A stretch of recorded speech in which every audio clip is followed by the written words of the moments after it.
Polda Gorontalo menggelar kegiatan syukuran hari ulang tahun Polda Gorontalo ke-20 tahun 2023. Kegiatan ini merupakan salah satu bentuk ucapan syukur atas segala nikmat yang telah Allah Subhanahu wa Ta'ala Tuhan Yang Kuasa berikan kepada Polda Gorontalo dan jajaran.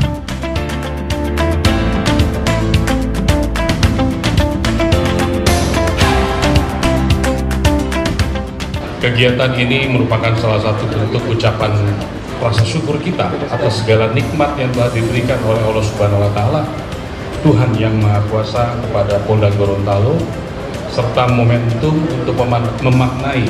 secara introspeksi diri dan motivasi, serta dituntut untuk menghadapi tantangan di masa yang akan datang dengan evaluasi keberhasilan di tahun-tahun sebelumnya. Hadirin dan tamu undangan yang berbahagia,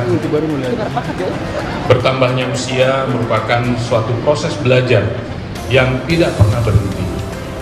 dan 20 tahun merupakan usia yang cukup matang bagi sebuah organisasi dalam menjalankan eksistensinya,